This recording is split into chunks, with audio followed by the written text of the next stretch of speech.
Well, the time is upon us, everybody. The Premier League campaign is now confirmed. When it comes to those promoted teams, we've got Leeds United, we've got Burnley, and of course, we've got Sunderland. Today, we're going to be speaking about one player who I think each team should sign as soon as they can to give them a fighting chance in the Premier League. Let me know your suggestions in the comment section below, and let's get on with it. So to start off with, everybody, I'm going to be focusing on Burnley now. Burnley, absolutely known in the Championship for being outstanding at the back, a ridiculous rearguard, incredible defensive record, and of course they prop that up with a lot of offensive action from January onwards. I think the implementation of Marcus Edwards did wonders in terms of opening them up, and we did a video on that when Marcus Edwards first signed for Burnley, opening them up, giving them a little bit more going forward, meaning that they can push the fullbacks a little bit higher without worrying a little bit, because obviously they're occupying the opponent's half possession, pushing their fullbacks back as well, and enabling Josh Brownhill to get the numbers that he got to 18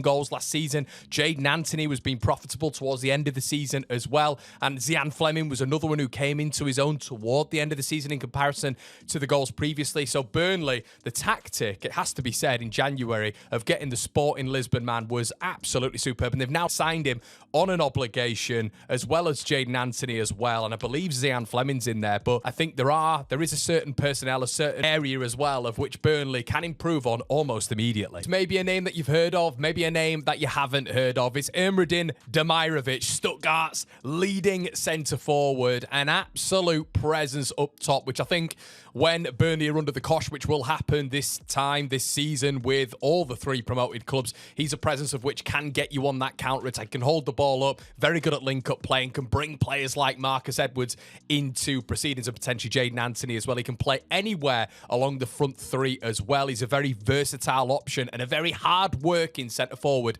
someone who could complement Lyle Foster. And I know a lot of Burnley fans might not be happy with Lyle Foster sticking around, but this guy doesn't mean you have to replace him. It means you could maybe partner Lyle Foster with him, and obviously he'd be able to give a rotation option as well to Zian Fleming. He's absolutely flown in the Bundesliga this season, over 30 appearances, 15 goals, and this is definitely someone who Burnley could target and entice him to the Premier League, maybe for a decent value. Now, according to reports, Stuttgart may actually welcome a bid of near what they paid for him, which was 21 million euros. We've seen a lot of the promoted teams spend that sort of money, and could Burnley acquire a profile like that? I think they definitely could, and I think there's definitely scope for it as well. Apparently Stuttgart would listen to offers in and around that region, to somebody who could fit Scotty Parker's system really nicely, complement the wingers within the team, and play across the front three as well. It's pretty perfect, isn't it, for Burnley? It's a good goal-scoring record as well. His international experience, he's played over 30 times for Bosnia. Just think naturally Burnley are going to have to improve on what they do have up top. Don't get me wrong, they've got flair. There's flair in and around that squad. We've seen Manuel Benson there. Obviously, we've seen Jaden Anthony, who's performed a lot better towards the back end of the season. And of course, the one and only Marcus Edwards. But Zian Fleming, I'm not 100% sure he's going to be able to make that step up. But if he does make that step up, it might be easier with a man like this. So let me know, Burnley fans, what you think to him in the comment section below. Do you think it's worthwhile, or do you think it's a little bit out there? Now, the next name, and we're moving on to Sunderland, everybody, is a name of which I'm sure you're all very, very well aware of. Shout out to all the Sunderland fans who are still probably on a little bit of a high right now.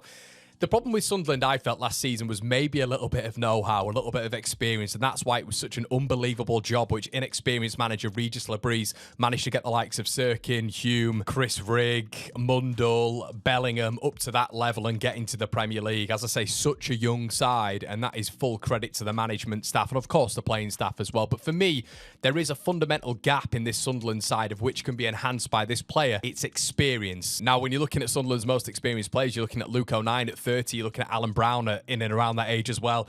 Then you're looking at Simon Moore, obviously the goalkeeper, Patrick Roberts. But then aside from that, you kind of fall off a cliff when it comes to experience. And I think you need that as well as leadership to be able to do anything in the Premier League, really. And I think that should be Sunderland's starting point, if I'm brutally honest with you. And does what we've spoken about before when it comes to Demirovic and when it comes to this player, does it bridge the gap a little bit towards the Premier League? I think it does, but I think it does in different ways. So for me, it's Jordan Henderson. And I know it's probably quite an obvious link. He was there, wasn't he, at the playoff final? Homegrown boy coming back to lead his club in the Premier League. I think it's a a fantastic story, but I think Henderson can still play at that level. He can bring the young players to a certain level as well. If Joe Bellingham's to stick around, if the likes of Chris Rigg to stick around as well with depth in and around the squad, I think it's a really good addition because experience and leadership is absolutely key. And Henderson's still got a lot about him as well to play in the Premier League. Not long ago, he was playing week in, week out for Liverpool. Would he be willing to take a pay cut? I'm sure he would, to come back to the Premier League and to play for his boyhood club. For me, his calmness and assurance in big games like against Newcastle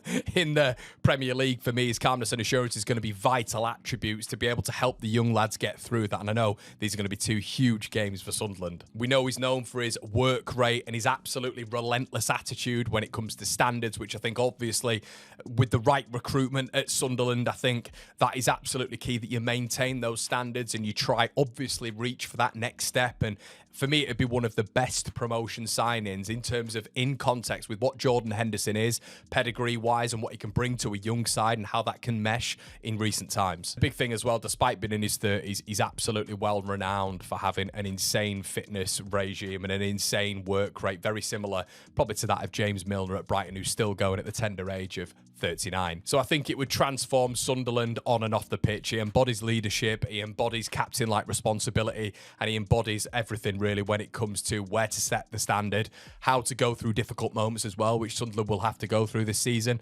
So my number one pick to bridge the gap already is Jordan Henderson for so many reasons. Now, everybody, I've mentioned this several times, I'm sure, as you know. Now, Leeds United, my club, the signing that I would make would be Finn Darman, the goalkeeper. The reason I've mentioned him is because obviously Leeds United's biggest gap this season, or last season now I should say, has been the goalkeeper. It's been absolutely huge. I do feel that if Leeds United had an efficient goalkeeper, Leeds probably would have broken the points record, but let me know in the comment section below if you agree with that at all. David Soria was my first pick. Getafe's unbelievable goalkeeper this season, who I feel is probably just behind Courtois and maybe Oblak this season in terms of performances and how many minutes he's played and the level he's been playing at. They've just tailed off a little bit towards the back end of the season, Getafe, and it's just slightly unrealistic us moving for someone like David Soria, maybe because of his age. So I'm going to go with Finn Darman. Now, he's an extremely impressive goalkeeper in the Bundesliga, playing for Augsburg right now, but is passing out from the back. Very, very similar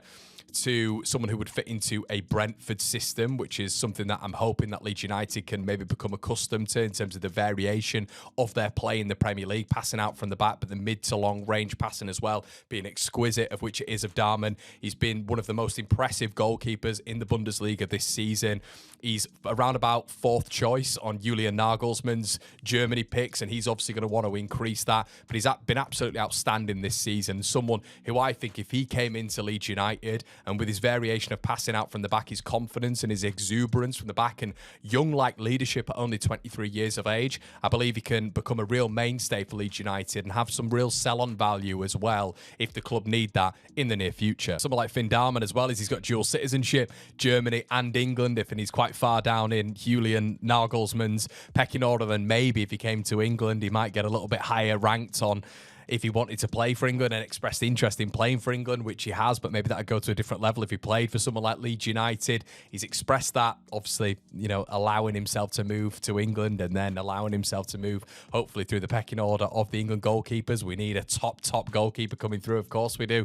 But his contract is until 2027 as well, so it might be one of the last times, last windows, the last summer windows for someone like Augsburg to get some really good value out of him as well. Very competent across the board, someone with extremely good trajectory and potential. He's what I would go for if I was Leeds United. So that's been it in this video, everybody. I think Burnley definitely need to improve in the forward line to give themselves a chance in the Premier League. I think Sunderland drastically need experience in that midfield. I don't think you're going to get much pedigree, a better pedigree than what we've spoken about in this video. And Leeds United, I think it's absolutely imperative that their first signing has to be a goalkeeper. Let me know if you've got any alternatives in the comment section below, everybody. Do you disagree? Do you agree? Please consider subscribing, and I'll see you on the other side. Cheers.